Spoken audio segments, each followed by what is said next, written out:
And please join me in welcoming Jeff Bush of the Washington Update. Thank you.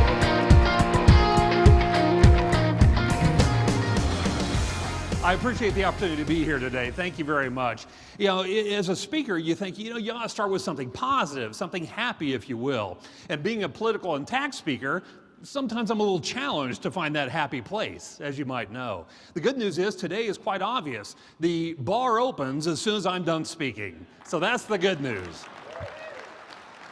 Hopefully somebody got that applause on video so I can put that at the end of the presentation. So we are going to try to have a little bit of fun today. I don't know if you've seen me speak before or my colleague Andy Friedman, but we're a very nonpartisan look at what's happening at Washington, D.C. We take that nonpartisan look at what's happening inside the Beltway and apply that to an understanding and a rich history within the financial industry. So it's along those same lines that I at least want to level set our discussion by giving you our agenda for the day. I want to spend a little bit of time talking about this new administration that we have in Washington, D.C. Not so much what happened, we all know what happened, but more importantly, we want to talk about where does the Trump administration view the world? In other words, giving you a lens by which you can look at any issue coming through the news and have a pretty good idea of how the Trump administration might look at that various issue. And then we're going to spend a good chunk of our time talking about the legislative agenda of the Republican Party, as well as the fiscal realities facing our country right now. Most importantly, we're going to end our time talking about this very unique inflection point that we find ourselves in right now as investors heading into 2018 and beyond. So if we're going to start by talking about this new administration, I think it's imperative that you understand the yin and the yang that is Donald Trump. He ran on a very unique political platform of being a pro-business candidate, in other words, less regulation and lower taxation, but he balanced that uniquely with this populist message. And a lot's been talked about this populist side of Donald Trump. I'm not going to spend a lot of time on it. What I'm more interested in is how does that then interpret what his view is moving forward, but how did he develop that populist understanding of the American culture? And in my opinion, it came from a heightened understanding of this issue of income and wealth inequality. You see, I believe Donald Trump understood exactly what Pew was saying back in 2015 when they said that the mass middle class in the United States is no longer the majority. We are becoming a country of have and have-nots. And whether we're talking about social issues or economic issues, I think you would agree that is a bad direction for a representative republic. But you know this story better than I do. You understand that wealth begets wealth.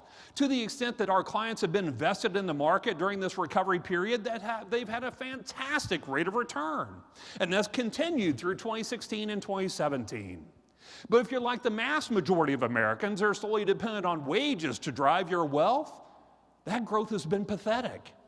And what pathetic wage growth we have gotten during this recovery period has disproportionately fallen to the top 10% and 1% in our country, the people that you and I work with every single day. You can see how the national share of income has grown precipitously for that top 1% and 10%. Now, I should define what a top 10% individual is. When we hear that, we tend to think that they're quite uber wealthy. And in reality, the top 10% of income in the United States is a family of four earning $142,000 a year. So we are not talking about uber wealthy Americans, but we are talking about a bifurcation between upper middle class and then folks that are more struggling in our country. And that bifurcation continues to grow.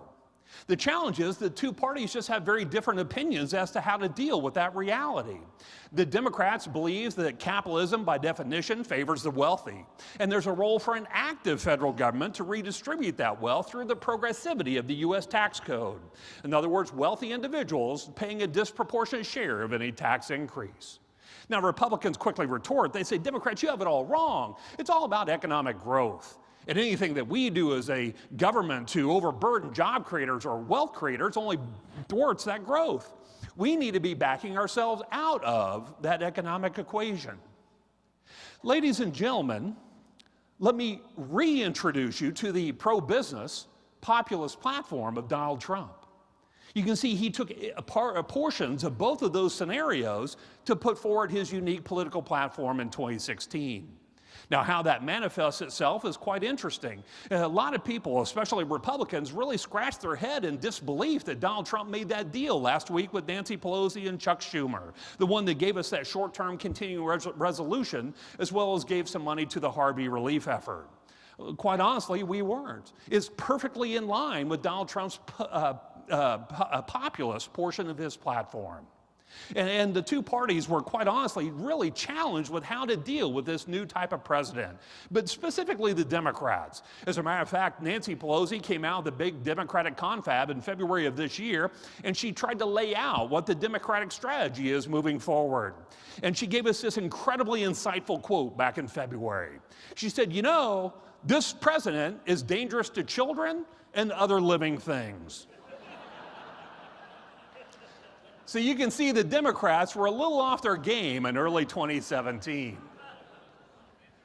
Now, let's kind of move on. Now that we've beaten that horse to death, let's talk about the legislative agenda of the Republican Party. A lot of Democrats have expressed concern to me that the Republicans, controlling all three legs of the legislative process, can simply do anything that they absolutely want. There are two natural breaks on a runaway Republican legislative agenda. It's an imperative that we understand those two breaks, if you will. The first one is the Senate filibuster rule. You see, within the Senate, it requires 60 votes to move a piece of legislation or a Supreme Court nominee forward. And Republicans only control 52 seats. So if they wanted to move a Supreme Court nominee or a piece of legislation forward, they were going to have to hold their coalition together and count on at least 8 Democrats to vote along with them in order to pass that piece of legislation. Now, that's obviously a pretty good threshold. We know, and I think it was pointed out very accurately before, that the Democrats aren't invested in Donald Trump's success.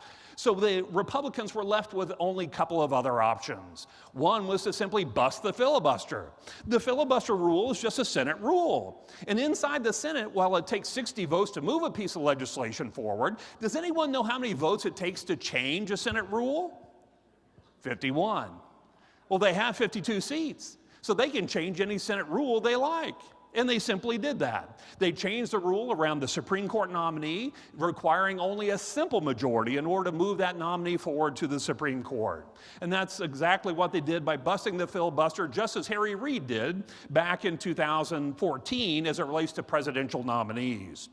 Now, there's one other option open to the Republicans within the Senate, and that's called a budget reconciliation bill. Now, reconciliation is one of those words that means something very, very different to you and I than it does to the Senate. When you and I hear the word reconciliation, we think two people have a disagreement, they sit down, they talk through their differences, and they reconcile. They come up with a workable scenario. But that's not how it works within the Senate. It works much more like it does in my own home. When my wife and I have a disagreement, we sit down, we talk about our different positions, and I quickly realize she was right all along, and we do what she wants to do. Of course, my wife is playing the part of the Republicans in this scenario. You see, under a reconciliation bill, unlike a normal legislative bill, it only requires 51 votes within the Senate, with the vice president, in this case a Republican, could break a tie if it ends up being a 50-50. Now, why that's important is that any type of bill that can fit into a reconciliation scenario, they don't need any Democrats to go along with them. But there are specific bills that can only fit inside of reconciliation. Any bill dealing with fiscal health of the United States, debt, deficit, spending, and taxation, those are the bills that can fit within a reconciliation process. Now, the Republicans chose to use the 2017 budget reconciliation for the Affordable Care Act, repeal and replace, and we know how that happened in July, but we'll talk about that in a little bit later. But they're using the 2018 reconciliation bill for tax reform. So that's what gave us our overall legislative agenda for 2017 and beyond.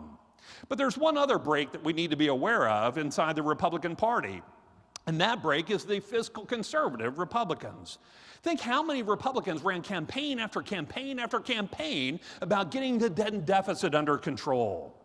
I don't know if you've noticed this yet, but Donald Trump's not exactly a fiscal conservative type of Republican. So that is a challenge that we saw through the repeal and replace effort, but we're really going to see that come to bear when it comes to tax reform later this fall, as well as perhaps into next spring. Now, Donald Trump was elected on a fairly simple economic agenda, or a mandate. His economic mandate was simply to grow domestic growth.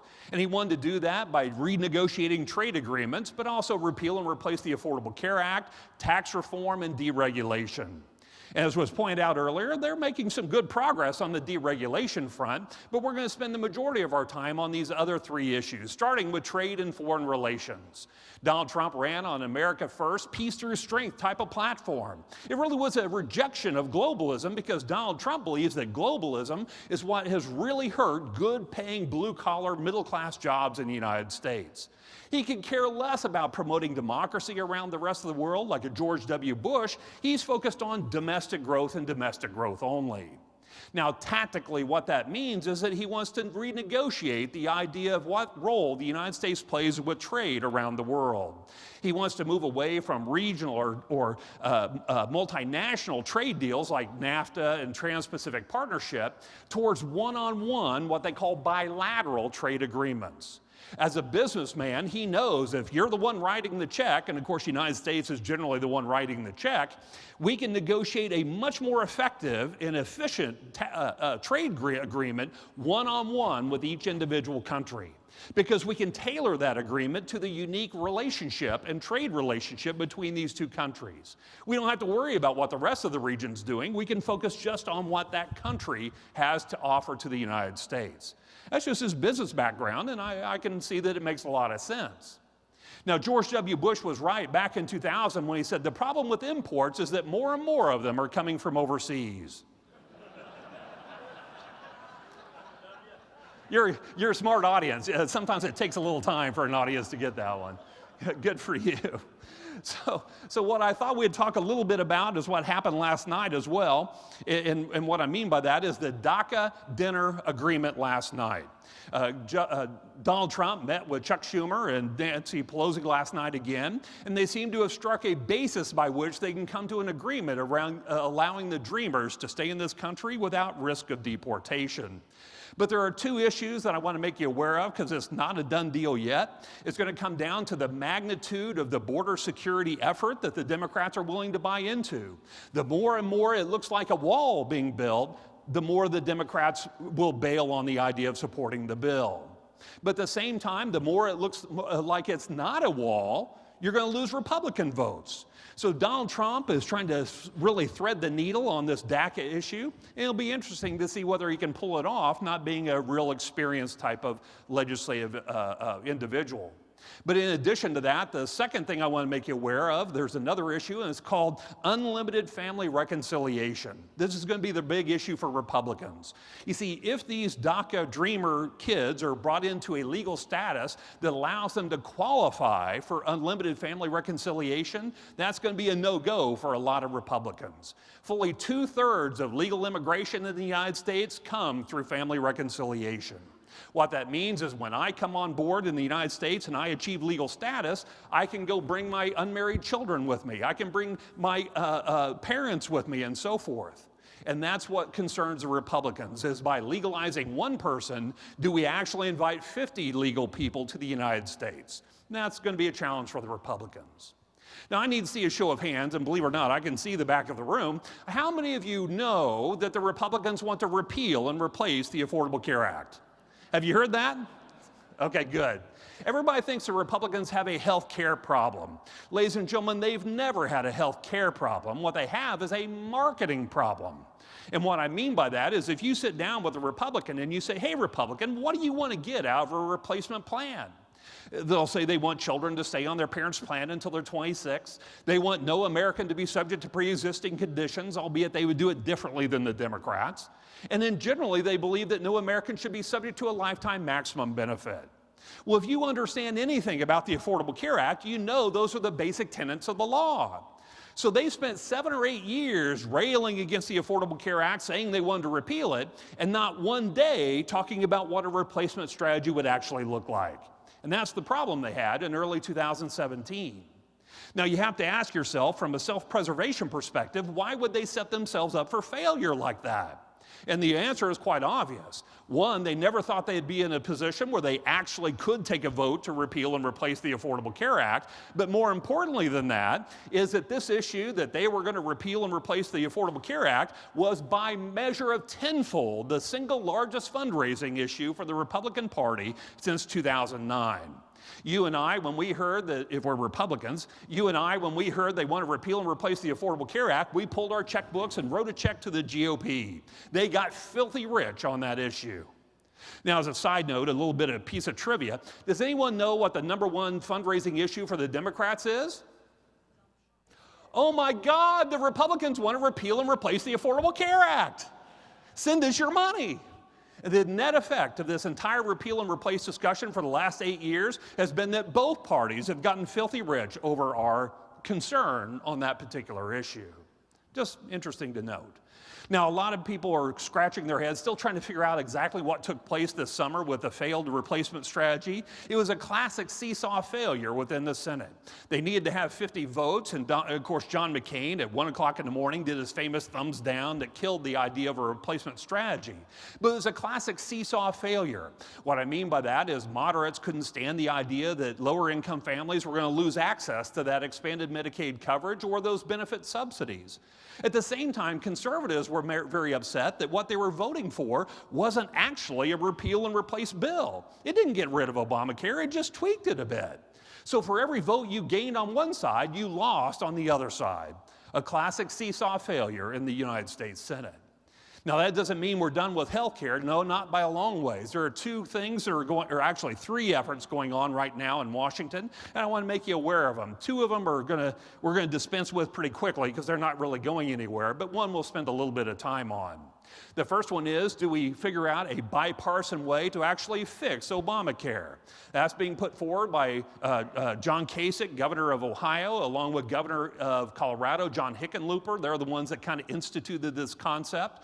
And what it does is it changes all the money that's going through the Affordable Care Act into block grants to the states so that each state then can determine how best to take care of their citizenry. Again, it's not getting a lot of traction, so we're not going to spend any more time on it. The other thing that's out there is what I call a super skinny bill. And what I mean is they simply vote to repeal the law and don't worry about replacing it, just let the market figure it out itself. Again, I know that's a fan of a lot of people, but right now that's not getting a lot of traction either. What is getting traction at this point is how do they sustain or make sustainable these healthcare marketplaces within the Affordable Care Act. So what you're going to hear a lot of dialogue about this week, next week, and beyond is the idea, do they enforce the individual and corporate mandate, yes or no? Do they support or continue to pay those benefit subsidies? Now, a lot of Americans, every American's familiar with the premium subsidies to help low-income families offset their health insurance coverage. But honestly, how many of you knew there were benefit subsidies within the law as well? Yeah, there are. For families that earn between 100% and 250% of the federal poverty level, when they go into healthcare.gov and they type in their income, it artificially lowers their deductibles, out-of-pockets, and co-payments. When they sign up for a Blue Cross Silver PPO plan, for example, it may show them a $250 family deductible and a $700 family out-of-pocket. But when you and I go into healthcare.gov and we type in our income that's supposedly, or I'm assuming is higher than 250% of the federal poverty level, we select the same Blue Cross Silver PPO plan. What deductible and out-of-pocket do we see? We see a $750 family deductible and a $2,000 family out-of-pocket. Ladies and gentlemen, that benefit subsidy portion of the law is being called under question under a lawsuit, but more importantly than that, Donald Trump has to reauthorize that spending frequently. And so he's somewhat threatened from time to time that he's not going to pay that. We tend to think over time he's going to back away from that position and continue to fund those subsidies. So that's how we stabilize the Affordable Care Act marketplaces moving forward.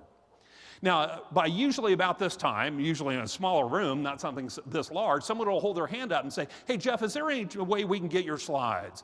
You have my permission, believe it or not, as a speaker, to pick up your cell phone and text slides to this phone number or email to this email address if you want copies of the slides, and I'll be happy to send them out. That way you don't necessarily have to take notes. But in case you didn't have time to get your phone out, you'll notice in the bottom corner of the next slide and the remaining slides, you'll see that same information. I assume you can read it from there in the back.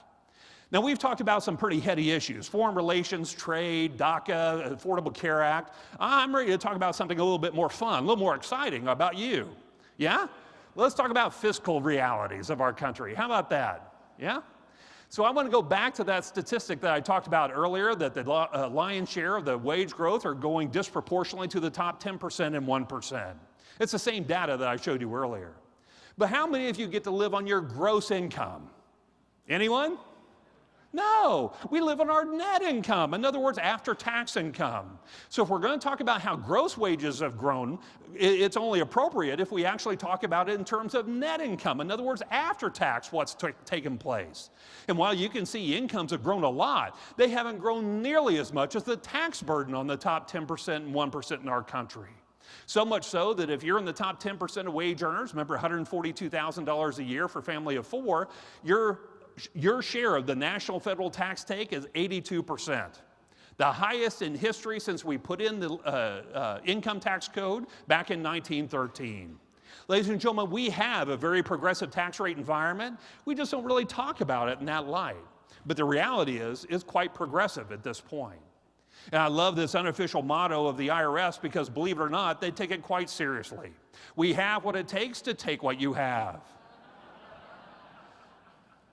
Now, in my role, I spent 30 years in your seat in the financial industry, talking with clients and building financial plans and so forth.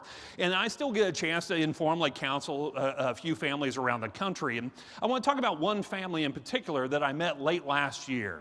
And they came to me because a friend referred them. And they said, Jeff, we made $327,000 last year. Now, I said, wow, you know, that's a great income. Good for you. And they said, well, the problem is we spent $385,000. Meaning they took on $58,000 in debt last year. Believe it or not, this family put that $58,000 on a credit card that they are paying interest only on since that time. And I said, guys, that's not a good financial plan.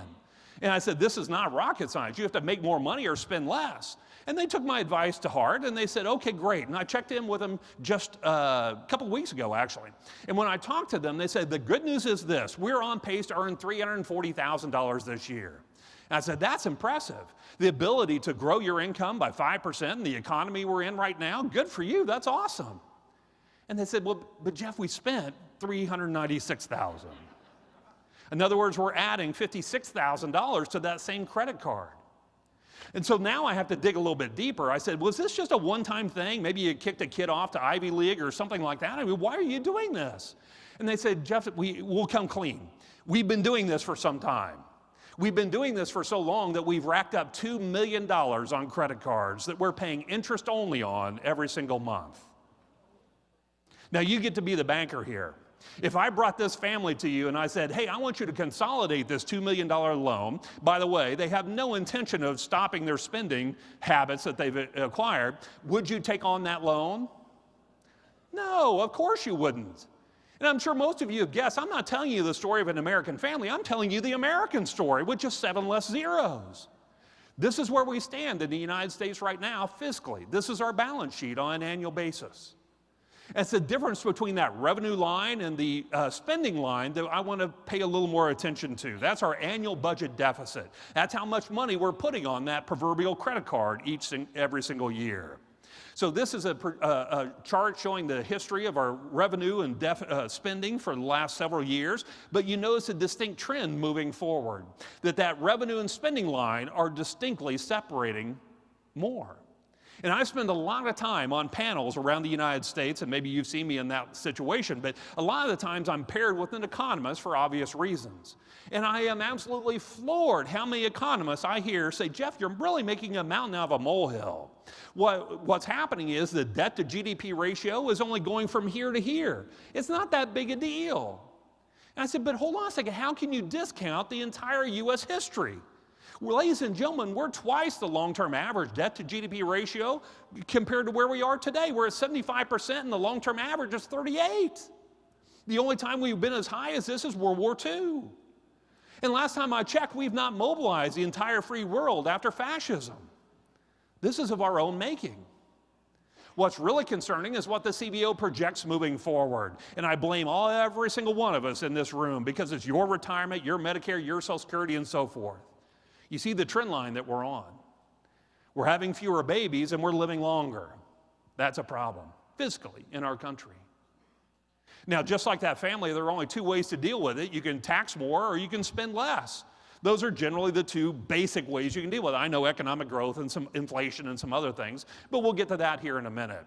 Basically, tax and spend. We know we're heading into a tax reform discussion, which is very exciting. We love talking about tax reform. But the debate on tax reform fundamentally shifted in November of last year. If I was here talking to you last year, I'd be saying that the debate was between Republicans and Democrats. Republicans wanted tax reform to be revenue neutral. In other words, we could rearrange the deck chairs, but bottom line, we're going to bring in the same money as the federal government. Or the Democratic position that it should raise federal revenues through tax reform. That was the debate. Though the debate changed in November of last year, and now it's between Republican and Republican. Some Republicans are saying it should be revenue neutral, same amount of money coming in. Others are now saying, ironically, the fiscal conservative Republicans, that it should actually bring in less money, therefore increasing that deficit, at least in the short run. Now, anytime you go through tax reform, by definition, there will be winners and losers. And I'm going to point out some winners and losers throughout our time on talking about taxes. But what we know generally inside the Republican Party and Donald Trump is what they agreed to is that we should have three different rates for income tax, 10, 25, and 35%. Now, you'll notice some writing is in black and some writing is in red. Let me explain that real quickly. Black writing is what we think we know that the Trump administration and Republicans agree to on right now. Red writing is what we thought we knew until we started getting details from the Republicans and Donald Trump. So it's a little bit fuzzy, for example. Not that we'll have three tax brackets, we know that. We just don't exactly know what incomes that those brackets will apply to. Correct me if I'm wrong, that's a pretty important point, right? Absolutely. So let's kind of dig into what we do know and what we think we know around the individual code, for example. What we know is that we're going to enjoy lower marginal rates, and that's fantastic. But Donald Trump promised a big middle-class tax cut. And the way he's going to do that is by doubling the standard deduction. He wanted to do a simple, easy way to make it super simple for lower-income families to get an immediate tax deduction. By doubling the standard deduction, not only does that give them a lower tax burden, but interestingly, it also allows, get this, 95 million households in the United States will be able to fill out a one-page tax form, the 1040EZ. They get their W-2, 10 minutes later, they're done. No CPA. Sorry if I offended any CPAs in the room. But what it does simplify the tax code in that light as far as preparation, but it also simplifies the tax code in other ways. How many of you would like to clean up and simplify the tax code? Would you like to do that? Yeah, we all want to do that. It's a horrible, horrible mess. But understand what that means. What that means is the elimination or the minimization of tax loopholes or tax deductions. So when we talk about the Republican plan right now, what we've heard is that they're going to only allow 3 tax deductions, and that would be mortgage interest rate, charitable deductions, and pre-tax or savings, tax-deferred savings inside retirement plans. That's what they're focused on right now. Now, in addition to that, they would also get rid of, or at least temper, the state and local tax deduction. I imagine a lot of you, I saw on the maps of the gentleman that won the awards earlier, you live in some pretty high tax jurisdictions, California, Washington, New York, Connecticut, Massachusetts, and so forth. Right now, you get to write off what you send to your local state capital off your federal taxable income. Going forward, the Republicans would say, no, you don't. You're going to be taxed on that money you send to your state capital as well. So correct me if I'm wrong, that sounds like a pretty good tax increase for a lot of Americans, doesn't it? Now, the simplification, I told you there'd be winners and losers in this process, so let's identify a couple losers real quickly. What I see and what we contend to, since November of last year when we found out Donald Trump won and kind of what his thinking was on taxes, is there would be 2 distinct losers in this process. One is a high-income retiree, and 2, a high-income W-2 employee. And the reason why is tax simplification. If they're losing deductions, what that means is, yeah, they may get a lower marginal rate, but do we care about marginal rates? No, what we care about is the effective tax rates. So while we may see a little lower marginal rates for some, higher income individuals, we may see higher effective tax rates. And that's what we've been telling our clients to prepare for as we get more and more details from the Trump administration and the Republicans. In addition to that, they would also eliminate the AMT. After all, if you go through a tax reform process, why do you need an alternative way to calculate that tax liability? Hopefully, you've gone through the reform process sufficiently such that you don't need that alternative way. They would also, at one point, they talked about capping itemized deductions at $200,000. Remember, Trump just yesterday said that wealthy people are going to pay about the same, but maybe they'll have to pay more. Kind of reiterating exactly what we said would be likely to happen around this time when we got into the state, or talk about this reform. The last bullet point, I'm sure will interest this group very much. The Republicans and Donald Trump agree we should get rid of the estate tax. And Donald Trump artfully said yesterday, while yes, we're going to get rid of the estate tax because they've already been taxed on those assets, we're not going to double tax them. What he alluded to was the fact that there is some wealth inside your clients' estates that haven't been taxed, isn't there? Capital appreciation. The monies have not been taxed.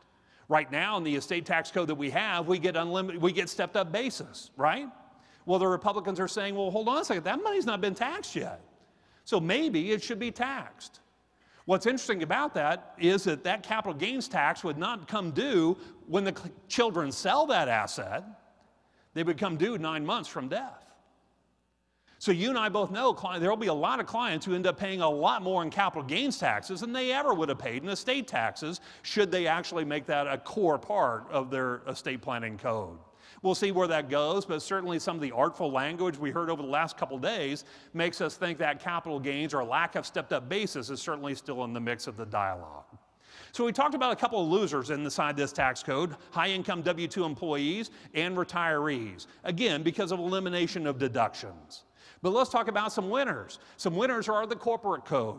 Donald Trump was elected on growing domestic growth, and he thinks the best way to do that is by getting economic growth through our business leaders. He wants to accomplish that by lowering the corporate rate from the current 35% to 15%. Well, now he's even started to hedge off that 15%. We believe that number probably is going to be 23 to 25%. We think that's where the numbers start looking palatable in order to kind of move forward at that point. More interestingly, they would apply a discounted rate to pass-through business owners. Raise your hand if you're an LLC owner, S-Corp, or partnership owner. Yeah, pretty much everybody in this room. Ladies and gentlemen, you're a winner in this tax deal as well. They've not quite figured out exactly how to deal with you and I as LLC owners or S-Corp owners or sole proprietors. They're saying, well, maybe they shouldn't get the full discounted corporate rate because, you know, it's only taxed once, unlike corporate money, which is taxed twice. But maybe what they could do is say the highest marginal rate for an LLC owner would be 28 instead of 35. That's kind of what they floated yesterday as a trial balloon. So we don't exactly know where that applies. The only thing we can tell you for sure is that there is discussion about making tax relief for people like you and I. One balloon I want to make you aware of that came out yesterday that kind of surprised all of us is they said, well, maybe some service LLCs or pass-through entities wouldn't get a discounted rate. You'd still be subject to the individual code. I don't know if that includes you and I, but you and I provide a service, so I think we need to be mindful of that. What was also in Donald Trump's original plan, along with the Republicans, was this thing called immediate expensing. Let's play this out. Let's say that you have a client that owns an earth-moving company, and they need to buy a new bulldozer. Right now, when they buy that bulldozer, they have to depreciate it over its useful life expectancy, right? That's the way the code works. But it's just not very stimulative to a business owner to know they can depreciate it over 20 years or whatever the case is. What the Republicans wanted to do is to allow immediate expensing, which would allow me, the owner of that earth-moving company, to buy the bulldozer in 2017 and write off 100% of the cost of that bulldozer in that tax year. Now that sounds a lot more appealing to me as a business owner. The belief is that business owners have cash in their back pocket, and they know exactly how they want to implement that cash in their business. They know exactly what kind of top-line revenue growth they could drive with that capital capital deposit in their business. What they're less confident on is what the net return, the bottom line return of that capital asset is, because they don't have tax certainty. So if we could apply tax certainty to business owners and allow them to immediate expense that item, the belief is that will get money out of those back pockets and moving very quickly. Now, I primarily do client events for people like you around the country, and when I do client events, most of your clients, or a lot of your clients, are business owners. And I will tell you, when I talk to business owners about this issue, they're nodding their heads. They know they want to invest in their business. They just want more tax certainty as to how that will be treated long term. Now, in addition to that, Donald Trump did a 180-degree flip-flop in his one-page tax proposal from a worldwide tax system to where the House Republicans were in a territorial tax system. Now, I need you to yell out here. If I can spend 2 minutes and explain the difference between worldwide and territorial, if you would like. Yes or no? Okay, so worldwide taxation, where Donald Trump was, says to Apple, hey, Apple, good for you for selling that iPhone in Australia this year. I know you made a little profit on that sale. Do whatever you want with that profit. We don't care. Leave it in Australia, take it to Ireland, bring it back home. It doesn't matter. But because you're a U.S. domiciled corporation and you earned that profit in tax year 2017, you owe U.S. taxes this year. Worldwide taxes on profits in the year they're earned. Okay? Now, the Republicans, they want to go the complete opposite direction. They want to go to a territorial tax system. What that tells Apple is, hey, Apple, good for you for selling that iPhone in Australia this year. I know you made a little profit on that sale. Do whatever you want. Leave it in Australia, take it to Ireland, bring it back here. I don't care. But because you earned that profit in Australia, not here in the United States, you will never pay a U.S. tax on that profit. Now, you can see that's polar opposite position. You cannot reconcile those two scenarios. But Donald Trump flip-flopped and moved to a territorial tax system. This is one of the primary reasons why you cannot get to 15% on the corporate rate. If you aren't bringing in worldwide taxation of profits, there's simply not enough revenue to drive down that marginal rate to 15%. That's kind of reason one. Now, in addition to that, we also know that there are trillions of dollars of corporate earnings sitting offshore, not being taxed in the United States. You've heard about this, right? By all accounts, there's about $2.5 trillion. I know we're hearing maybe $4 trillion now. I don't know where that number's coming from. But $2.5 trillion. Republicans want to repatriate that back to the United States. They don't know exactly at what discounted tax rate, but it's somewhere around 10%. Well, even I can do that math. 10% at $2.5 trillion is $250 billion. How many of you think $250 billion is a lot of money? Anyone? Let me introduce you to the Washington, D.C. Because $250 billion is not even 1/2 of 1 year's annual budget shortfall, okay? So while it's a bucket of money, it's not going to fundamentally change the trajectory of our country. Besides, Democrats have an idea what they want to do with that money, and Republicans have already spent that money as well. So it's not going to go to driving down debt or deficit or anything else. There is a lot of talk about carried interest. Generally, we would say that's a foregone conclusion, although it was interestingly left out of Donald Trump's last comments. That's why we pulled it out, even though it was still in some of his administration documents one way or another. So we're not exactly sure where carried interest is, but that's been a long-term priority for Republicans and Democrats, so you have to believe it will likely come back into the dialogue. The other reason, I told you the first reason we're not going to get to 15% is because of the territorial tax system, but the other reason is the House gave up on border adjustment tax. Now, because they gave up on it, I'm not going to go through it in detail, or actually, I'm not going to go through it at all. We can certainly talk about it at the cocktail hour if you like. That's always fun cocktail talk for me. But if you talk about taxes, then you need to understand what's happening to the marginal rate environment. I love this chart. This is the highest marginal tax rate going back to 1913 when we instituted an income tax here in the United States. Now, I don't want you to pay attention so much to the percentage. I mean, that's certainly shocking. But what I want you to pay more attention to is the volatility of that line, okay? I'll come back to that here in a moment. What's important to understand is we have every single vote in the House, Republicans and Senate, to get a lower marginal tax rate. The Republicans have every vote they need through a reconciliation bill to lower marginal rates. That's pretty easy for them at this point. But it's not quite that simple. You're going to hear a lot of different terms over the next several months as we talk about tax reform, and I thought I'd bring you up to speed on some of those terms. There are some terms they're going to use to try to, remember what we said about revenue neutral tax reform? They're going to have to try to fill that bucket with something in order to make it look revenue neutral. One of the things they want to use is dynamic scoring. Dynamic scoring allows the CBO to score a tax plan based on the assumption that it will drive additional economic growth. If you drive additional economic growth, you'll get more tax revenue. So you dynamically score it rather than static score it the way they used to. In addition to that, we also know that the Republicans are focused on this issue of permanence, or what I call the appearance of permanence. You're going to hear a lot about permanence, but let me explain what I mean. One thing I left out of the dialogue around the reconciliation bill is that they can only impact the deficit, they cannot impact the deficit negatively after a 10-year window. Now that's a Senate rule, it's called the Byrd Rule. Now how many votes does it take to change a Senate rule? 51. So the Republicans are toying with the idea, and Ted Cruz actually from Texas here is actually championing this idea of expanding that budget window, expanding the Byrd Rule where they could make a tax change that wouldn't have to be judged against the deficit for 20 or 25 years. And the belief is if you give a business owner a 20, 25-year tax confidence, that will still get the money out of the pocket, even though it's not really permanent as far as tax changes go. But even with these two changes, ladies and gentlemen, they cannot get close to revenue neutrality based on what they said they want to accomplish.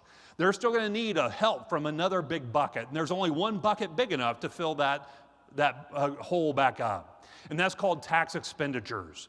Now, does anybody know another name for tax expenditure? Tax deduction. They don't want to call it tax deduction because you and I know what that is. They want to call it tax expenditures.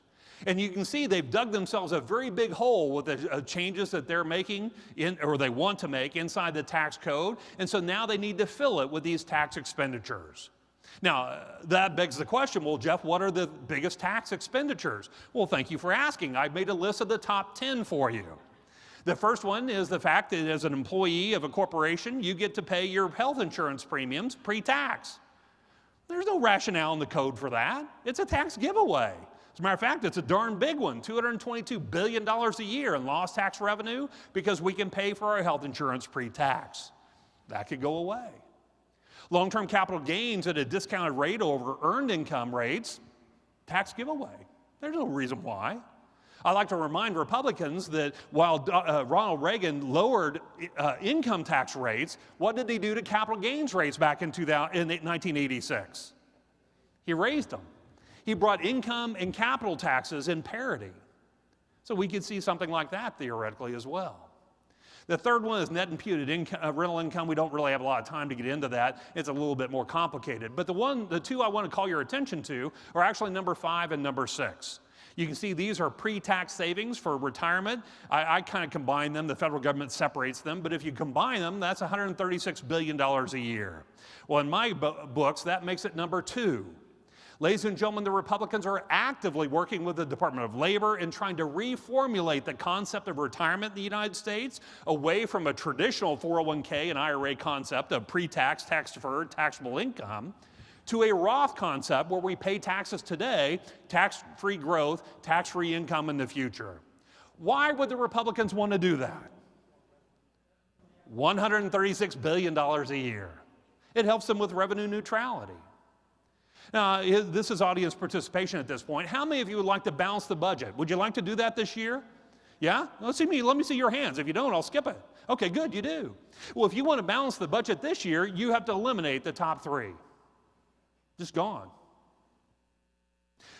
Well, maybe you say, Jeff, the economy is just not robust enough. Maybe it's a little too fragile right now. Let's set a goal to balance the budget 10 years from now.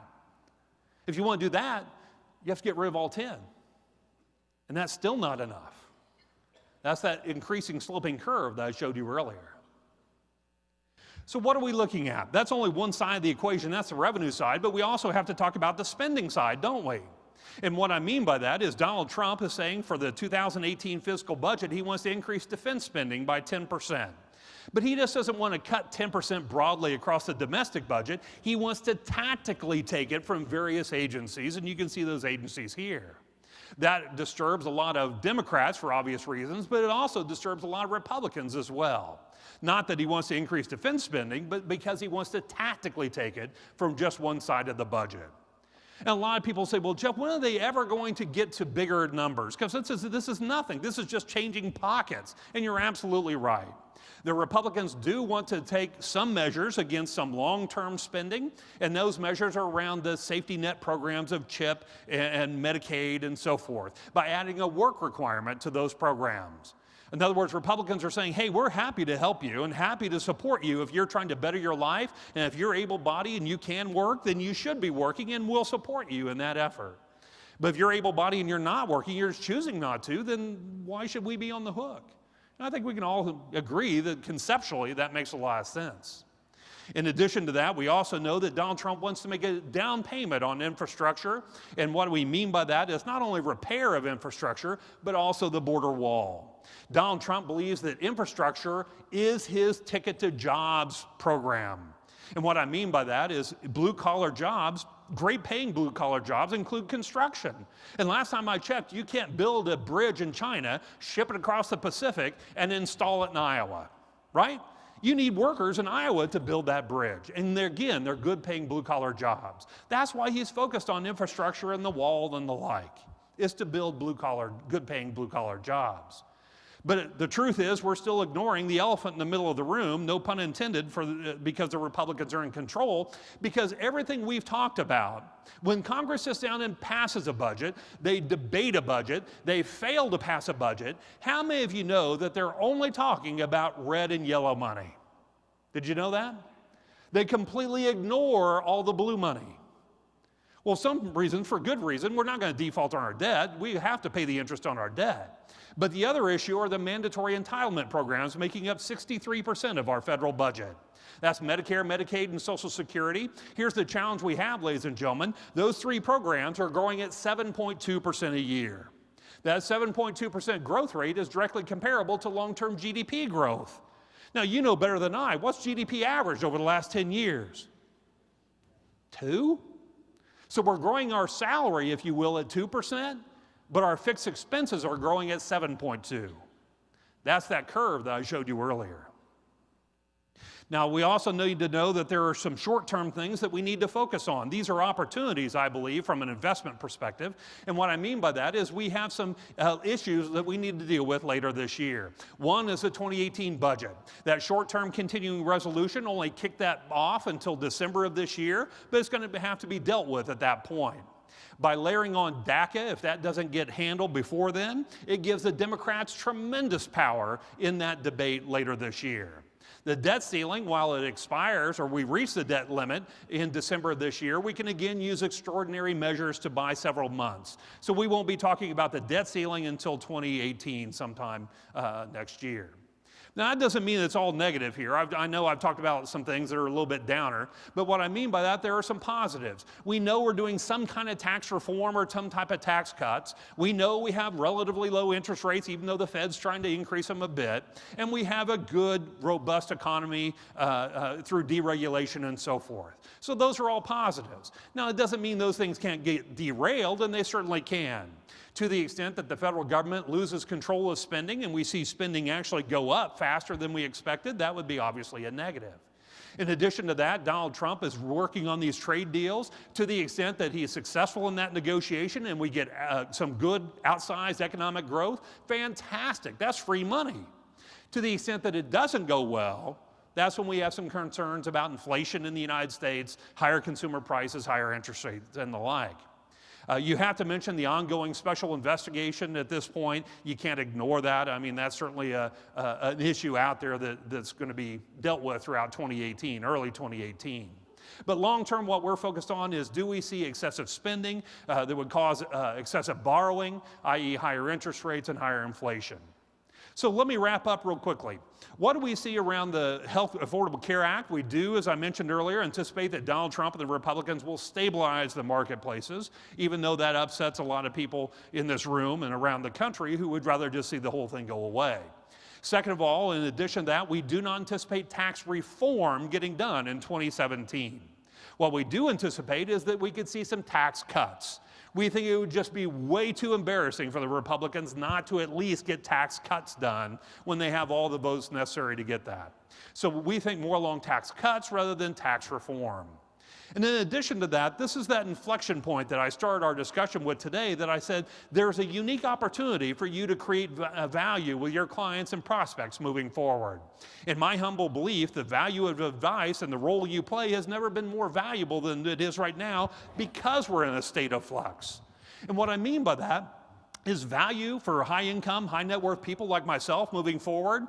It's not about asset allocation. I can get that anywhere. It's about marrying the right asset allocation with the right asset location. Let me give you an example. I'm a 51-year-old guy. Let's say I make $250,000 a year, but I own my own business.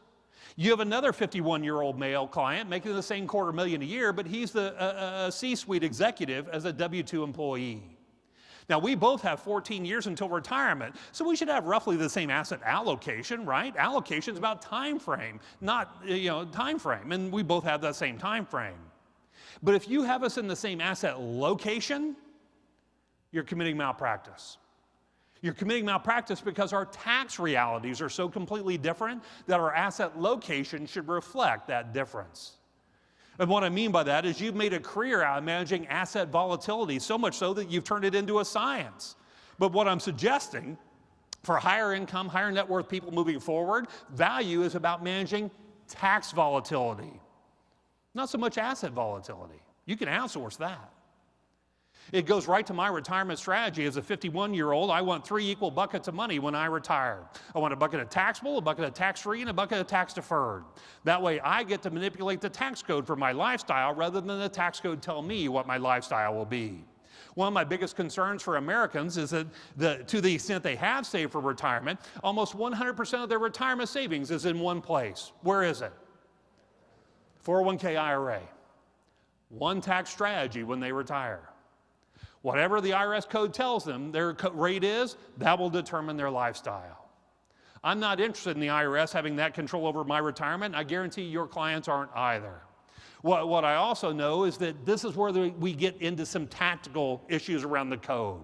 Let's say that my tax rate as an LLC owner goes down to 23%.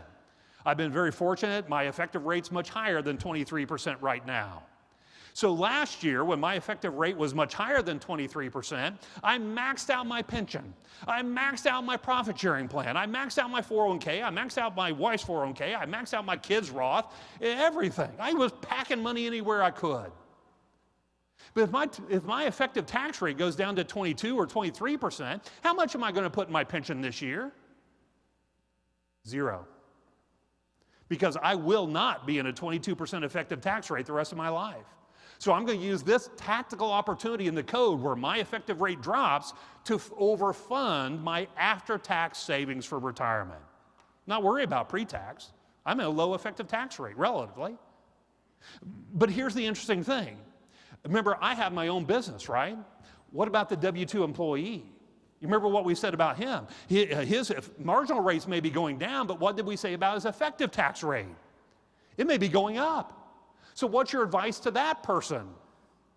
You better pack away every dime you can because your effective tax rate's going up. So it's about understanding how the tax changes are going to tactically impact your clients is where you can create tremendous value. We know clients are going to spend 30, 35 years in retirement. And let me ask you a question. Ask yourself rhetorically this. What's your tax rate going to be for that client during their 30, 35-year retirement? You have no idea. Your CPA has no idea. So what that means is you need to prepare in a multitude of income generation opportunities so that you can manipulate that tax code in creating income for your client rather than the tax code telling them what their lifestyle will be. What it means is, yes, having pre-tax savings, taking advantage of those opportunities with your employer, but also after-tax savings like life insurance for tax-free income, annuities for stability of income throughout retirement, and municipal bonds and the like. It's about having a diversified source of income generation so that you and your client manipulate the tax code rather than the tax code manipulate you and your client. My humble opinion. Now, we are heading towards clearly a higher disclosure, if not a real fiduciary type of world that we're finding ourselves in moving forward. I just have to say one thing, and this is a soapbox issue for me, so I'm sorry, you'll have to put up with it. Bottom line, we have a gaping hole in our industry in a fiduciary world. And one of those that big gaping hole that I'm concerned about is long-term care planning. And what I mean by that is that we've done a poor job as an industry helping our clients prepare for what we know 1 in 3 of them will need in retirement. And something is as likely to impact 1 out of every 3 of your clients, and we know it's a big ticket item, and you're choosing to simply ignore it or just kind of passively deal with it, shame on us as an industry. I'm not suggesting every client should buy a product to offset that risk. It may be appropriate for some of your clients. What I'm suggesting is that every single one of your clients at least deserves a plan. The only wrong plan to have is to not have a plan. Take the time. It's not fun. It may not even be high revenue generation, but it certainly is high value. Because someday you're going to get that phone call. You may have already gotten it from the child of one of your clients who says, hey, poor dad, he just had a stroke. He's a vegetable in the hospital. What's the plan? You better have something ready, especially in a fiduciary world. And I would say even in non-fiduciary world.